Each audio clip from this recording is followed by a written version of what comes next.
Aprovechen, para que así podamos mantener el silencio de nuestra reunión.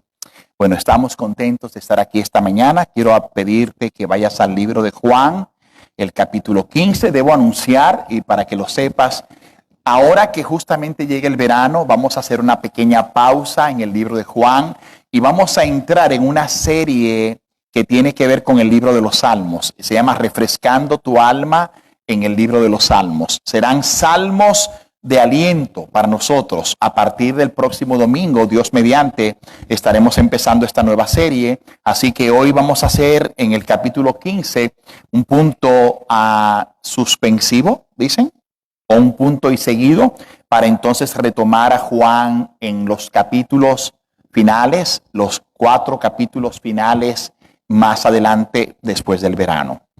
Si eres tan gentil, y voy a leer en la versión de la Biblia de las Américas, así que hoy, obviamente, ya que me miran con cara de chivito que van a sacrificar, voy a regresar a la Reina Valera para complacer a las generaciones más avanzadas. ¿Está bien? Si usted tiene la Biblia de las Américas, está bien. Sígame, por favor, en la Reina Valera. Verso 21 en adelante. Aquí está Cristo terminando su exposición en el capítulo 15. Y escucha con claridad. Quiero que hagas uso de tus neuronas para conectar lo que hemos visto en las últimas semanas en este discurso del aposento alto. Es una conexión muy natural y orgánica que vamos a escuchar. En el verso 20, acordaos de la palabra que yo os he dicho, dice Cristo, el siervo no es mayor que su Señor. Si a mí me han perseguido, también a vosotros os perseguirán. Y si han guardado mi palabra, también guardarán la vuestra. Verso 21. Mas todo esto os harán por causa de mi nombre, porque no conocen al que me ha enviado. Verso 22. Si yo no hubiera venido ni les hubiera hablado, no tendrían pecado, pero ahora no tienen excusa por su pecado. El que me aborrece a mí, escuchen bien, el que me aborrece a mí, también a mi Padre aborrece. Si yo no hubiese hecho entre ellos obras que ningún otro ha hecho, no tendrían pecado. Pero ahora han visto y han aborrecido a mí, y note usted el texto, y a mi Padre. Pero esto es para que se cumpla la palabra que está escrita en su ley. Sin causa me aborrecieron. Wow.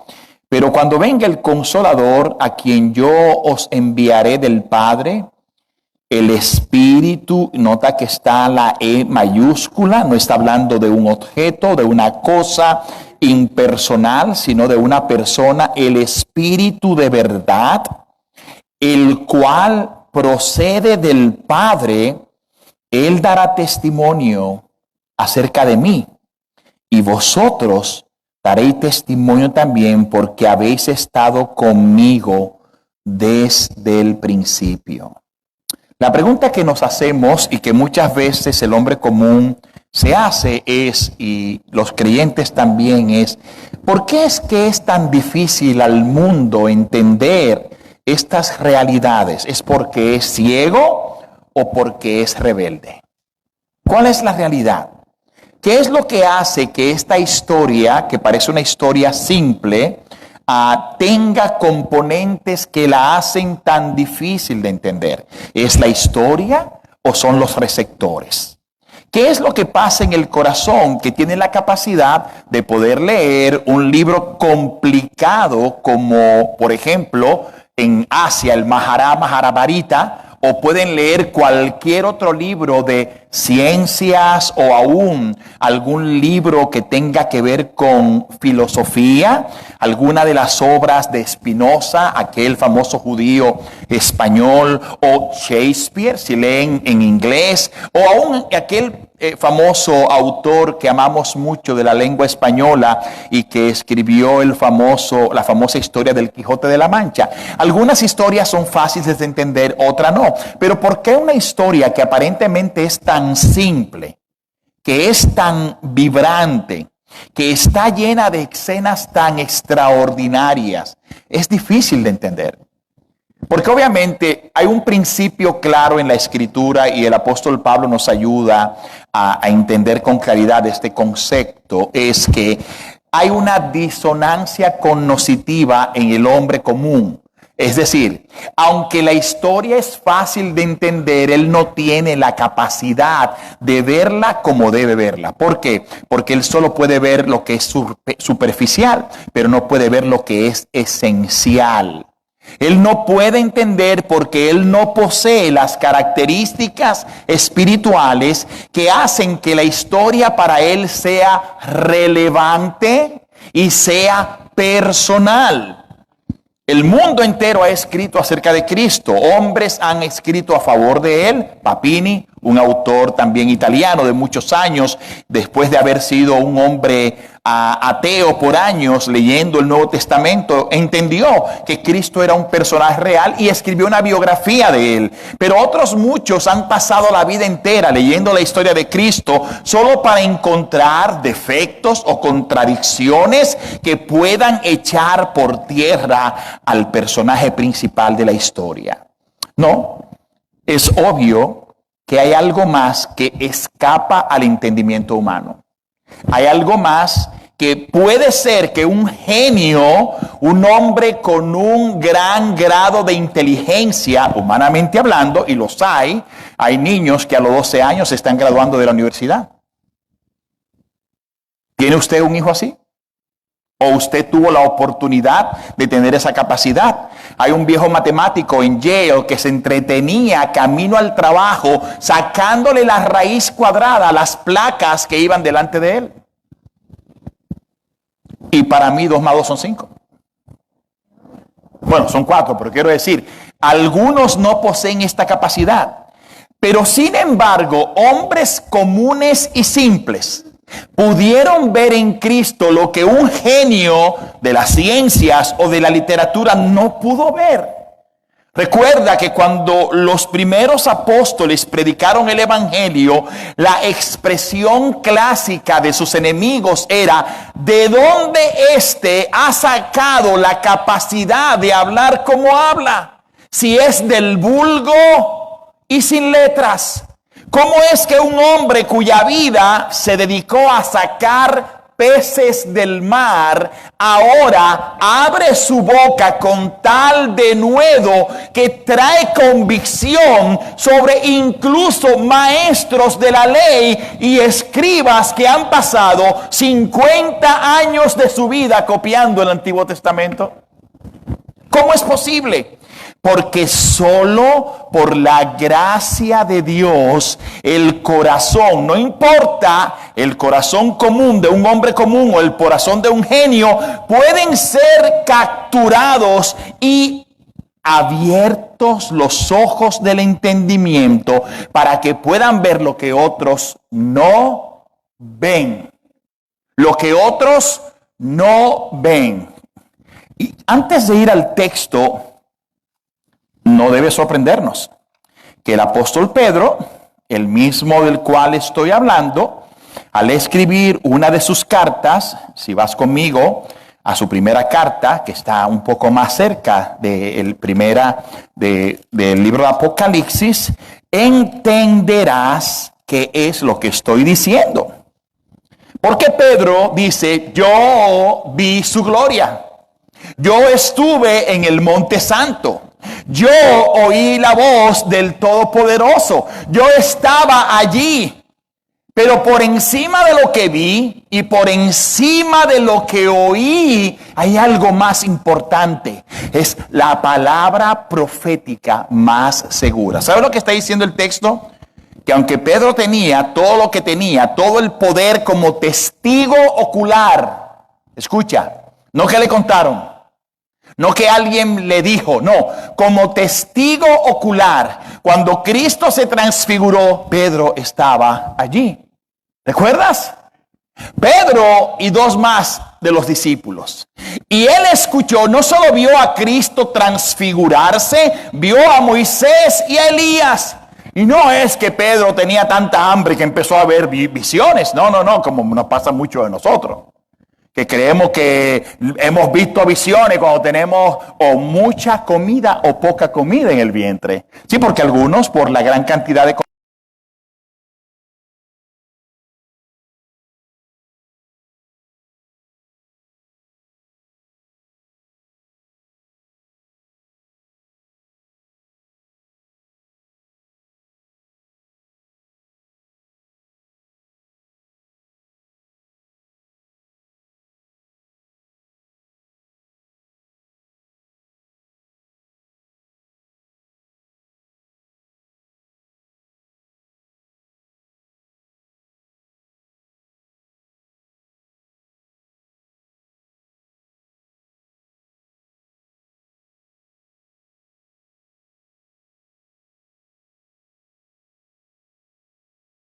estudiante de geología, si eres arquitecto o si eres ingeniero, debes recordar que en la Florida, donde nosotros vivimos, cuando se va a construir un edificio de muchas plantas, la gran inversión del constructor no está hacia arriba, está hacia abajo. ¿Sabes por qué? Porque tienen que anclar el edificio en lo que ellos llaman la roca madre.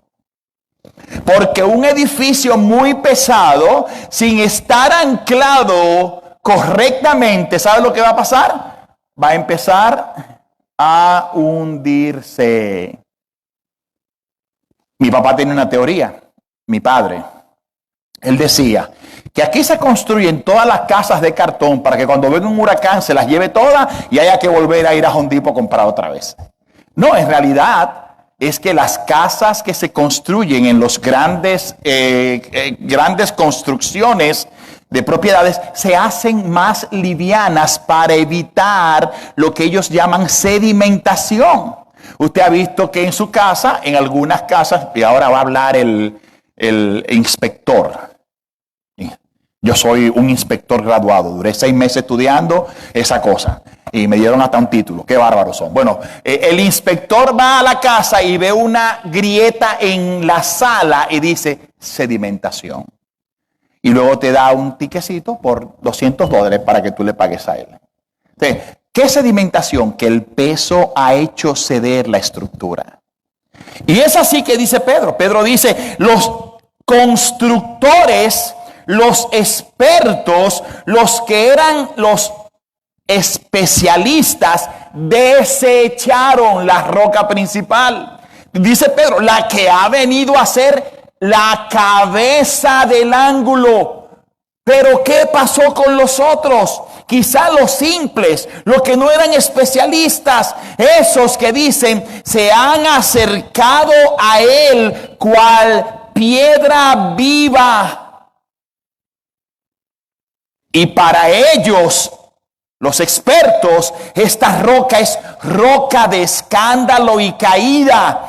Pero para nosotros, la misma roca, capítulo 2, primera de Pedro, verso 5, para vosotros esta roca es escogida y preciosa.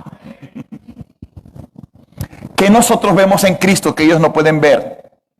No, ellos ven un hombre bueno que hizo mucho bien, sanó mucha gente, murió en una cruz, murió por la verdad. No. Cristo no es un hombre más que murió por la verdad. Él es el hombre, el elegido de Dios, cuya vida es preciosa, cual roca admiramos la belleza inigualable de Cristo.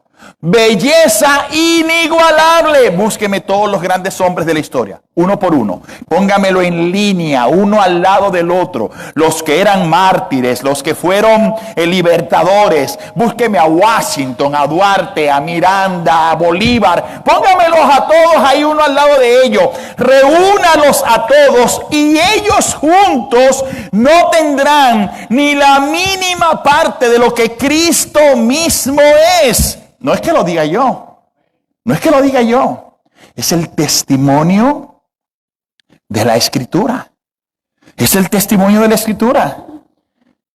Dice Pedro, por eso nos acercamos a Él como piedras vivas para ser edificados como casa espiritual y sacerdocio santo, y venimos aquí para ofrecer a Él sacrificios espirituales que son aceptables a Dios por medio de Jesucristo, la roca que fue desechada.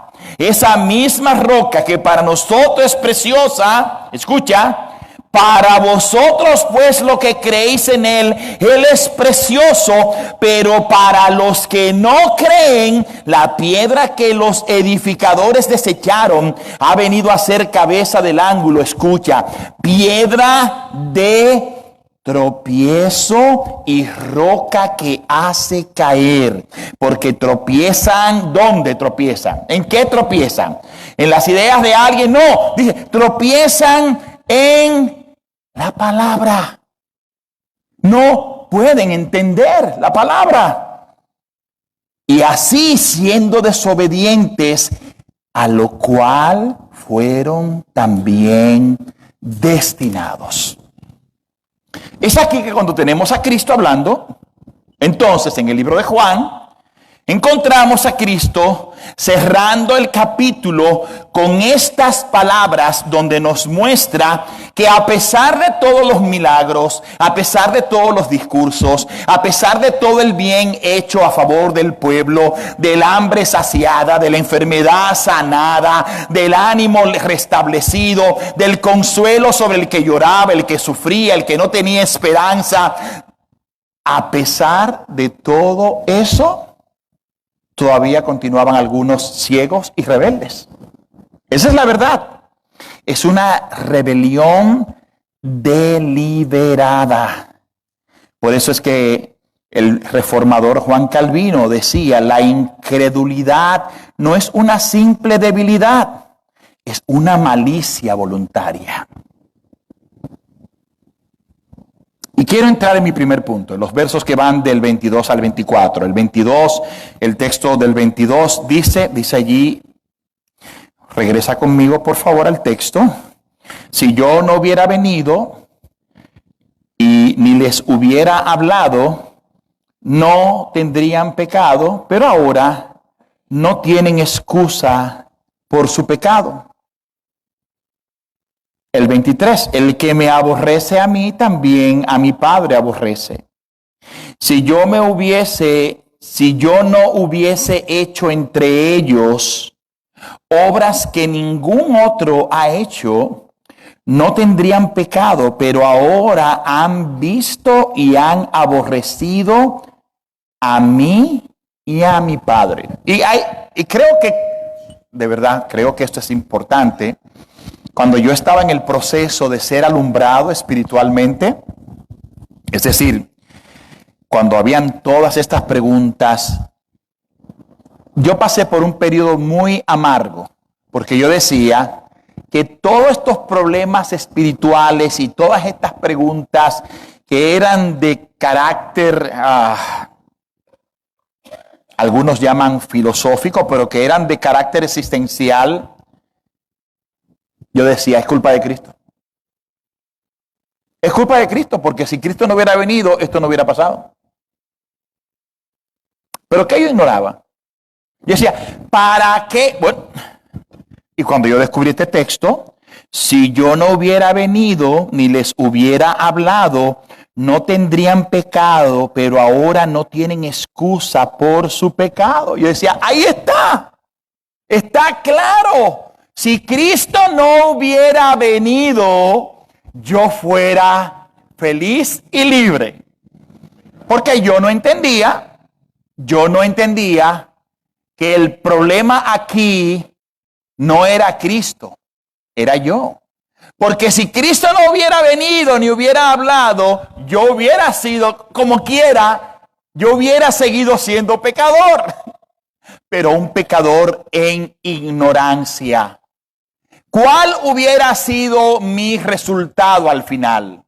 ¿Dónde van los pecadores? ¿A dónde van? ¿Van al cielo, a la presencia del Dios Todopoderoso? No. El pecado, él dice, el hombre que peca, ese mismo morirá. O sea, ¿cuál era mi futuro sin Cristo? Ninguno. Yo no entendí eso. No entendí que cuando Cristo está diciendo, si yo no hubiera venido y les hubiera hablado, el problema no es si Él vino o no vino, el problema no es si Él murió o no murió, el problema es que yo quería usarlo como una excusa para seguir pecando.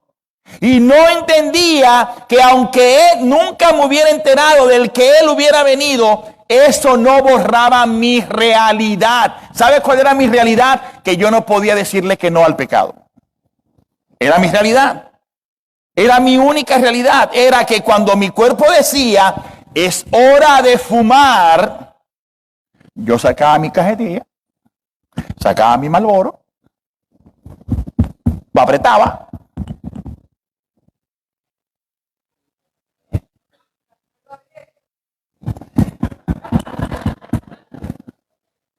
Y prendía mi cigarrillo. ¿Quién se podía meter conmigo? Mi papá me dijo, mira, no quiero que fume más. Y él fumaba. Y decía, pero tú fumas.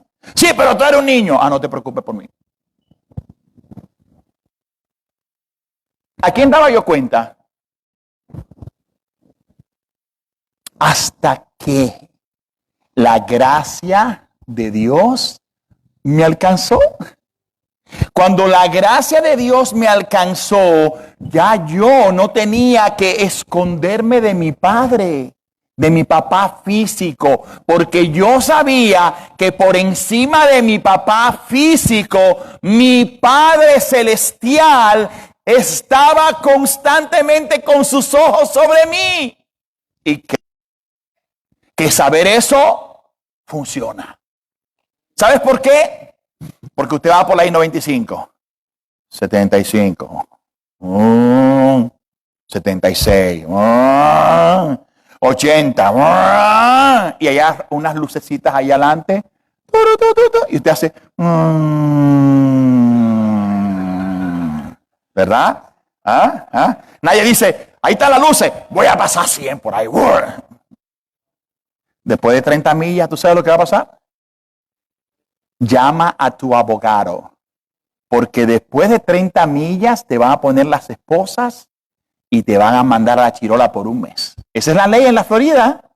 Pero usted hasta que usted no ve que lo están viendo y que lo están vigilando, usted anda como chivo sin ley. Pues mire, eso funciona. Y es la única manera, el saber que Dios es el testigo presente en tu vida a cada momento que genera los cambios para vivir una vida que sea conforme a su voluntad. Es el amor mezclado con el temor. Una de las mejores escenas presentadas en la pantalla en aquella película que fue hecha del autor C.S. Lewis, Narnia. ¿Recuerdan? Donde es sentado como un león como con 400 libras, que si bosteza al cerrar su boca, si tienes tu pierna en su boca, te va a romper el fémur, que es el hueso más duro de tu cuerpo. Así tan sencillo.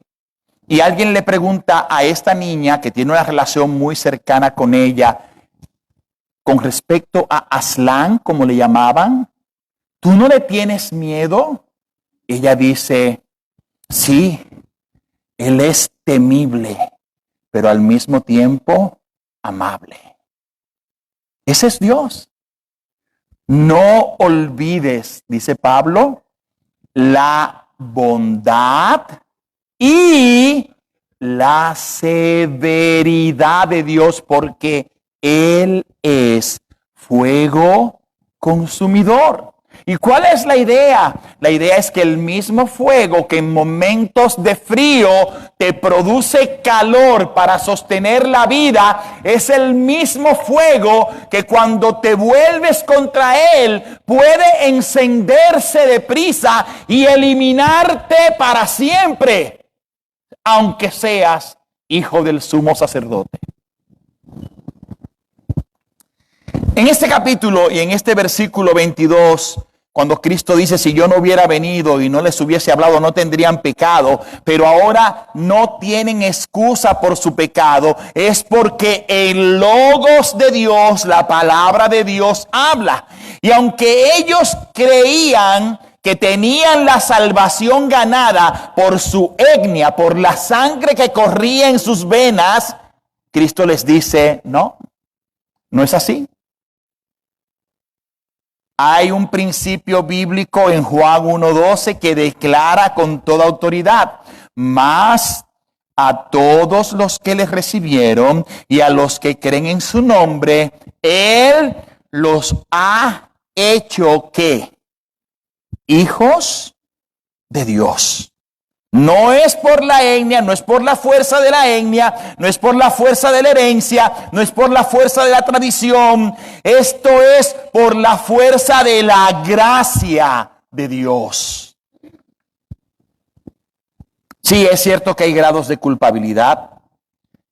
Hebreos 9, 10, 29 dice que hay mayor castigo para aquellos que pisotean al Hijo de Dios. Pero definitivamente, cuando los judíos escucharon a Cristo, Cristo dejó en evidencia el gran pecado que los dominaba, y era su hipocresía. Es la hipocresía. Vivieron la vida entera viviendo una película, aparentando algo que no vivían. Tenían a los mejores maestros de la ley que decían pero no hacían. Y el pueblo seguía las mismas tradiciones que sus maestros. Se esforzaban por tener una piedad que solamente llegaba a la piel, por una religiosidad externa donde se esforzaban por guardar los ritos externos, pero se olvidaron de la compasión, se olvidaron de la piedad, se olvidaron de la ternura, se olvidaron de lo esencial y se quedaron con lo exterior. Ellos adoraban a Cristo con sus labios, mientras su corazón duro e impenitente estaba lejos de él. Hosanna, Hosanna. ¿Sabe lo que dijeron ese día? Sálvanos ahora, Señor, sálvanos ahora. Y 2 días después, crucifícalo. No queremos que, literalmente, no queremos que este reine sobre nosotros. Literalmente. Así que cuando uno observa esto, si es, obviamente, este pecado, obviamente no es simple ignorancia. Cristo lo dice con gran autoridad, dando un martillazo sobre el clavo.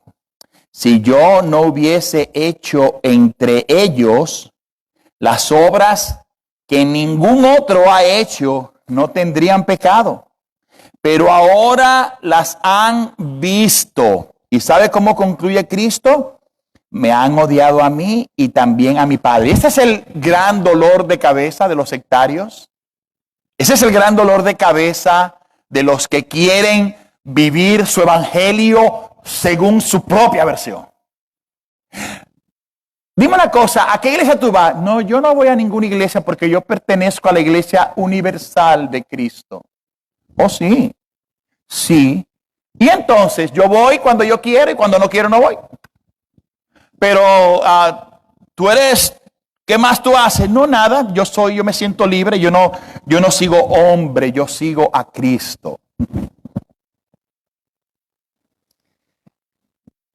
Qué pena que vivimos en un siglo donde esto es tan popular y donde la gente se esfuerza por vivir este estilo de vida irresponsable.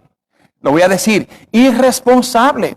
Un hombre que ama a Cristo y una mujer que ama a Cristo no está buscando como cuando uno busca una tienda de conveniencia, ¿no? Que uno va por la 95 y hay que ir al baño y uno está a ver cuál es la primera estación para desmontarme.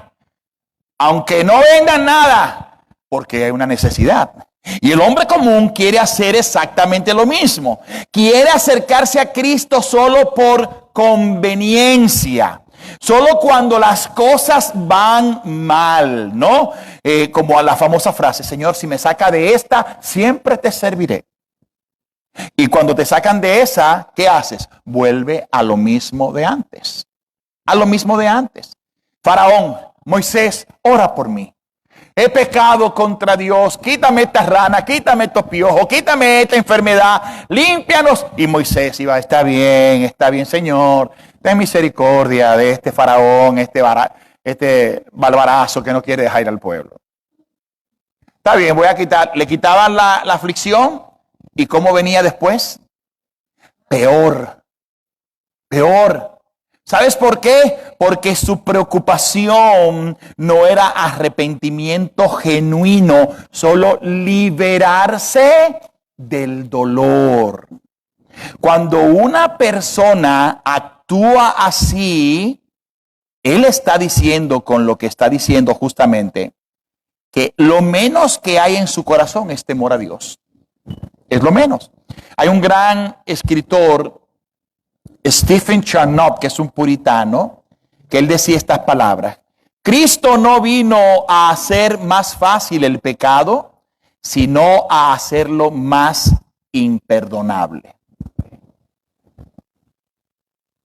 Porque te voy a decir la verdad, en un mundo en el que todos los caminos conducen a Roma, ¿verdad? Y que cada cual es un mundo muy espiritual. Yo te voy a decir una cosa, vivimos en un mundo muy espiritual. Muy espiritual no significa muy bueno, ¿ok? Muy espiritual no significa muy bíblico. Muy espiritual porque ahora la gente adora cualquier cosa, ¿ok? Adoran la casa, el carro, el perro, la familia. Lo adoran todo, adoran el dinero. Dan su vida por el dinero y cuando se mueren el dinero los deja a ellos. Recuerda, nada trajiste a este mundo. El que no deja padre, madre, hermano por mí, no es digno de mí. Pero la gente es muy espiritual porque la gente no dice, yo no creo en nada. No, pero no creen en lo que deben creer.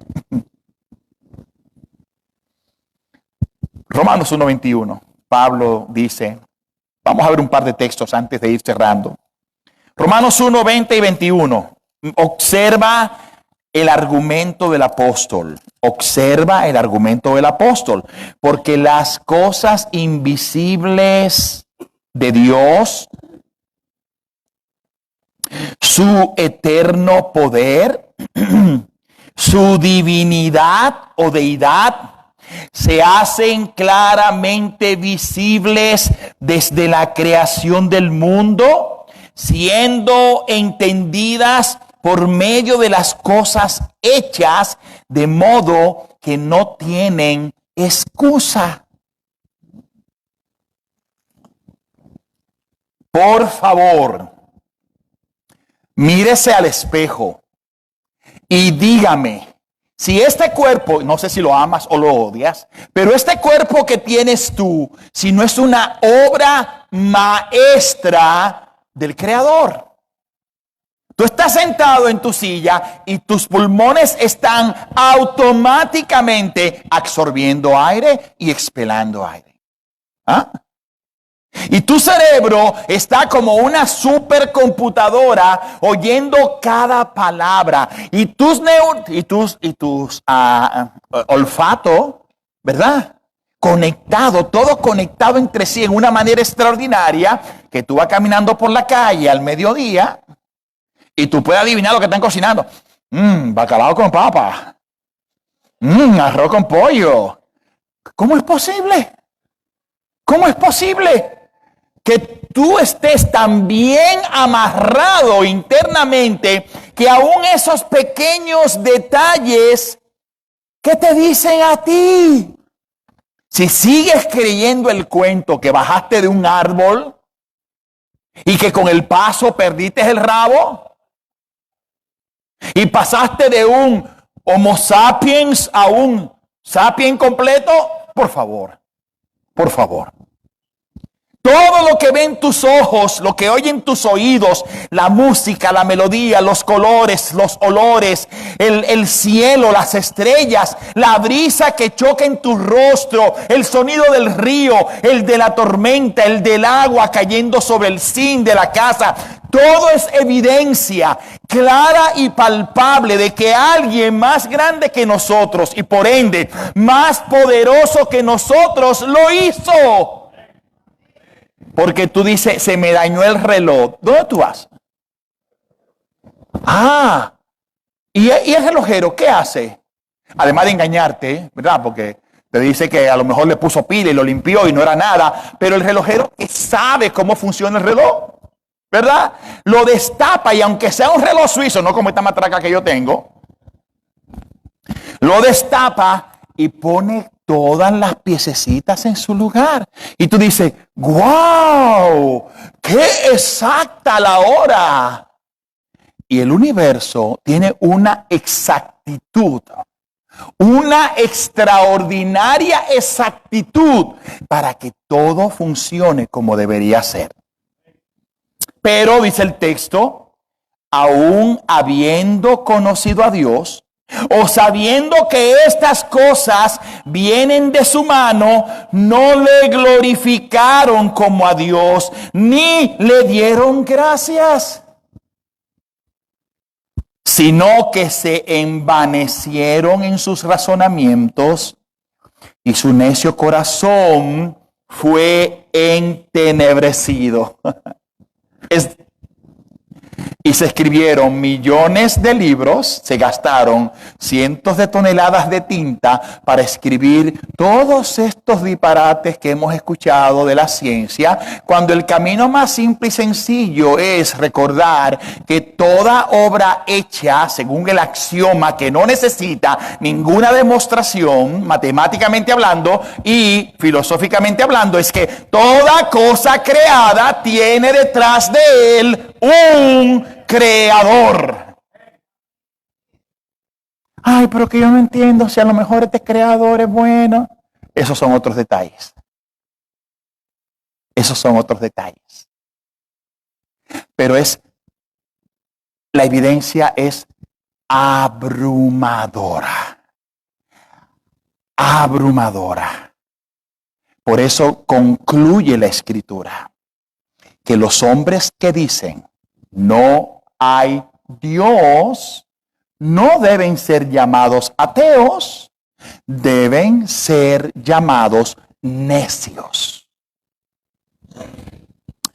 Voy a entrar a mi último punto y le voy a dar unos minutos nada más. Cristo continúa hablando con ellos y mostrándoles a ellos la razón de su impiedad, su ceguera y su rebeldía. No era que solamente odiaban a Cristo. Cristo les dice y asevera que a pesar de que esta nación se considera que es una nación que tiene su confianza en Jehová, que tiene su historia en el Señor, porque los libró con gran mano poderosa de Egipto, los trajo por el desierto, abrió el mar rojo en dos, lo alimentó por 40 años en el desierto con pan y carne, los protegió de sus enemigos, le dio un culto, les dio un templo para adorar, los metió en la tierra, venció a sus enemigos y aún así todavía no creían en él.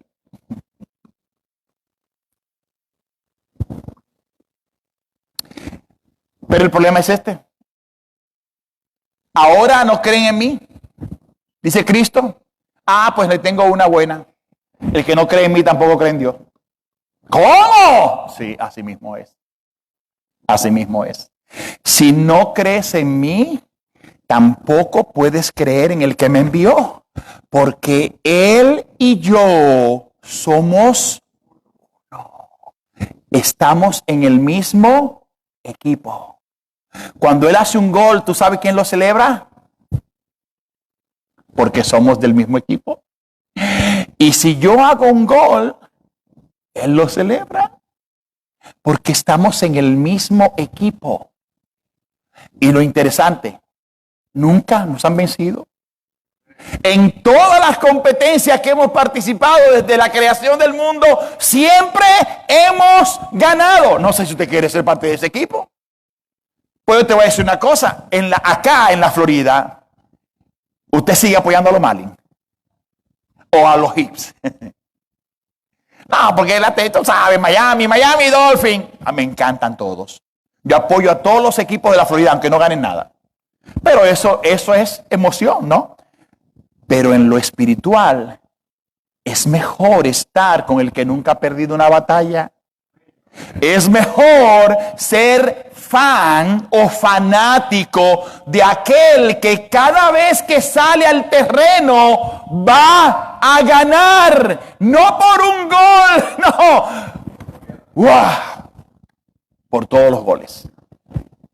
Cristo le dice, ¿sabes qué? Usted está muy contento con su religión y muy enamorado de sus tradiciones, pero si ustedes no creen en mí, ahí llegaron. Nana, nina. Y es bueno que escuchemos esto, porque las religiones en el mundo ahora, todas hablan muy bonito de Cristo. No, nosotros no decimos nada de Cristo, pero lo que no creemos es que Cristo es Dios. Cristo es un profeta. O Cristo es otro Dios de menor categoría que el Dios verdadero. Una auténtica blasfemia. Una auténtica blasfemia. Cristo dijo, no, Señor, si no pueden creer en mí, tampoco pueden creer en Dios. Mire estos dos textos para ir cerrando nuestro tema. Jesús le dijo, a ver, permítanme que he movido mi Biblia por muchos lugares. Capítulo 15 y los versos 26 y 27. Pero cuando venga el Consolador, a quien yo os enviaré, el Padre del Padre, el Espíritu de verdad, el cual procede del Padre, Él dará testimonio acerca de mí. Y vosotros daréis testimonio también, porque habéis estado conmigo desde el principio. Y esto es lo interesante, es que no hay ninguna contradicción en la obra de Dios, en la obra de Cristo y en la obra del Espíritu. Todo lo que ellos hacen se complementa absoluta y completamente. Y Cristo dice, y eso es lo interesante, y eso es como un oasis en el desierto, cuando venga el Consolador, a quien yo enviaré. ¿De dónde? Del Padre. Es decir, viene de Él y del Padre. El Espíritu, ¿cómo le llama allí? ¿El Espíritu de qué? El Espíritu de verdad. ¿Sabes? Cuando Pilato estaba frente a Cristo, preguntó, esa pregunta, ¿no? Que a los romanos lo estuvo atormentando hasta el día de hoy. ¿Qué es la verdad? Y la verdad estaba parado justo frente de él. Justo frente de él. Entonces, me da gusto ver a los muchachos cuando van a la universidad que empiezan a foguearlo con las preguntas, los hombres comunes a decirle, no, porque... Pero si un joven está bien entrenado en la verdad y le pregunta, ¿cuál es la verdad entonces para ti? Él no va a perder el tiempo pensando en Sócrates o en los otros filósofos griegos. Él va a decir, muy simple, la verdad tiene un solo nombre, Cristo. Cristo.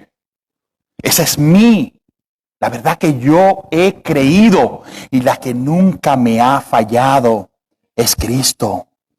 Así que definitivamente ese Espíritu que viene, que es el que va a revelar toda verdad, es el que hace que un hombre común que no conoce, no ve, no entiende la verdad, una vez él empieza a trabajar en ese corazón y a avivar esa voluntad y a revivir ese corazón muerto y a dar entendimiento, despejando la oscuridad y de las tinieblas que hay en su mente, que ha sido tejida por las diferentes cosas que aprendió en su vida. Entonces, al ver a Cristo alumbrado su entendimiento por por la gracia y por la acción del Espíritu Santo, él ve a Cristo y dice, aquí está, esta es la verdad.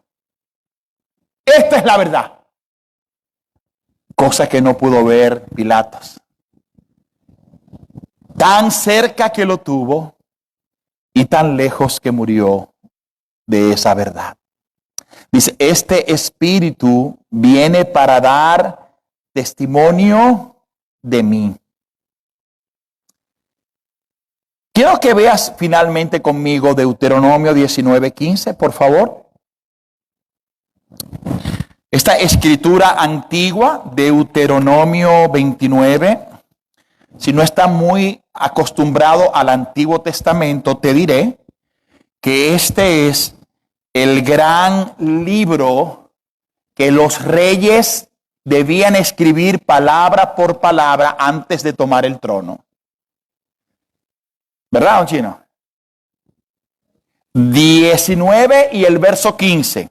¿Por qué? Porque en este libro, en Deuteronomio, era la manera de entender por segunda vez lo que era la ley del Señor.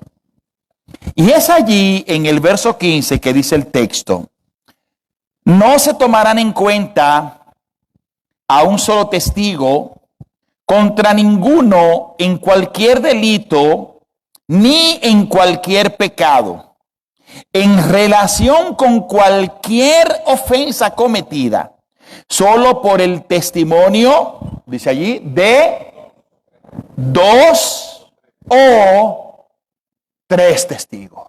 ¿Sabes lo que Cristo está haciendo en este momento, hablando con los judíos? Mi testimonio es válido. Oh, pero aguanta, no soy solo yo, también el Padre que está conmigo da testimonio. ¿Cuánto hay ahí? Y por si acaso, el testimonio del Espíritu. 3 testigos contra la actitud pecaminosa de este pueblo. Esto cumple la ley deuterocanónica de que todo asunto se establece por 2 o 3 testigos. Por eso es que gloria a Dios por la presencia del Espíritu, porque el Espíritu vino para testificar la obra de Cristo. Aunque hubo testigos oculares, aunque hubo testigos que estuvieron allí, es la obra del Espíritu lo que deja sin lugar a dudas. ¿Sabes por qué esta palabra es confiable? No es porque la escribió Juan ni Pedro que estuvieron allí. No. No fue porque Marcos, tomando los relatos de Pedro, escribió el Evangelio de Marcos. No es porque Lucas, luego de investigar por años, puso en orden el testimonio del Evangelio. No. No es por eso. Es porque es único el hecho que 40 autores, escucha, más de 40 autores escribieron a lo largo de 1500 años sobre un tema en el cual muchos de ellos ni se conocieron personalmente. Y es asombroso que este libro, esta historia de la redención, escrita por 40 autores en 1400 años, no tenga en sí misma la más mínima contradicción. Porque por encima de Juan, Pedro, Lucas, de Moisés, de David y de todos los que escribieron la Escritura, hay un único autor y una sola historia. Es la historia de la redención, certificada por el Espíritu de Dios. No hay, a diferencia de las más obras, nada parecido a lo que este libro tiene. ¿Sabes qué? No oí nada, pero está vivo. Está vivo. ¿Y sabes una cosa? Cuando lees Harry Potter, quedas encantada con las historias. Y te entretienes. Casi que ando con él, viajando por el aire. Pero cuando cierras el libro, se acabó. Pero cuando lees esa historia no solo te edifica y te informa, esta historia te transforma. Te transforma. Y te transforma. Es imposible entrar en sus páginas y salir igual que como entraste. Es imposible.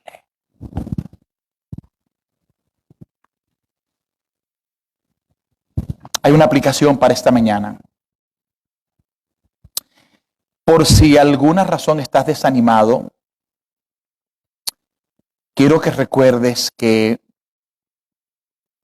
contigo está aquel que es la fuente de ánimo para el alma. Cosas no ordinarias le pasan a los creyentes. Cosas no ordinarias. No hay explicación humana para entender que un hombre colocado en la hoguera esté cantando al momento de que le prendan fuego. No hay forma de entender que dos hombres torturados y echados en el calabozo con un cepo en sus pies a la medianoche, cuando el principal dolor empezaba a ascender por sus piernas, que los paralizaba, en vez de quejarse y maldecir, cantaban himnos al Señor. Eso no es normal. Eso no es natural. Eso es antinatural. Porque el creyente tiene esas dos cualidades. Él está en la tierra como un ser, pero su corazón está allá. Y Pablo dice que ya estamos sentados en los lugares celestiales. Oh, ay, yo pensé que yo estaba sentado aquí en la iglesia y casi me duermo ahí cuando el pastor está hablando. ¿No? Estás aquí físicamente, pero tu destino final, el cual ya Pablo ve hace 2000 años, que te vio a ti sentado a la diestra de la majestad en las alturas. ¿Sabes lo único que falta? Que el evento aquí se acabe. Y cuando eso pase, en la gloria. ¿Hay algo que puede ser mejor que eso? Ay, sí, sacarse el premio, por favor. Si la mayoría de la gente que se saca el premio termina en bancarrota en 2 o 3 años. Esto es lo único que un hombre y una mujer necesitan para vivir una vida de esperanzas en medio de todo el caos en el que nosotros vivimos hoy. Mirar por encima del sol. Por encima del sol. Vamos a dejarlo hasta ahí. Son las 1:32. Damos gracias al Señor por la oportunidad de entender esto. Todos los martiriologios de la época antigua del primer siglo y aún todos los martiriológicos que vinieron después de la Reforma, todos ellos sin ninguna diferencia, aquellos hombres que amaban a Cristo a pesar del sufrimiento siempre terminaron con un canto de alabanza en sus bocas.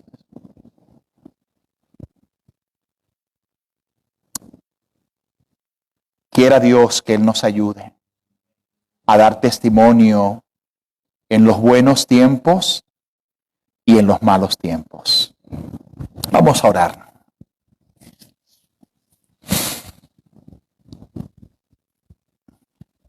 Señor, estamos muy agradecidos por tu palabra. Como Pedro dice, yo con mis propios ojos vi su gloria. Yo oí la voz que de lo alto nos habló. Yo vi a Moisés y a Elías Pero Señor, más allá de lo que puede ser mi testimonio oral o mi testimonio ocular, tenemos con nosotros las palabras de Cristo mismo, viva y eficaz. Tenemos las palabras del Evangelio, de el libro que ha sido dejado para el testimonio vivo del Evangelio. Gracias, Señor, porque este libro y estas palabras de Cristo tienen el mismo poder y la misma autoridad hoy día. Qué privilegio, oh Señor, es tenerlo con nosotros. Qué bendición es poder recordar que hemos sido alcanzados por tu gracia, aún sin nosotros estar buscando tu presencia. Como aquel viejo labrador que encontró de sorpresa aquel tesoro en su finca. Así nosotros, andando en nuestros propios caminos y haciendo nuestra propia voluntad, viniste a nuestro encuentro y nos has encontrado y nos has colocado ahora, como dice tu palabra, en los lugares celestiales, en Cristo Jesús, Señor nuestro. Gracias, Señor, qué gran esperanza en nuestras almas. Te alabamos y te suplicamos que esta verdad sea visible por mis amigos, sea visible por mis familiares y que sea visible por todos los que me rodean. Te damos a ti la gloria y bendecimos este hermoso día en Cristo nuestro Salvador. Amén y amén. Amén. Amén.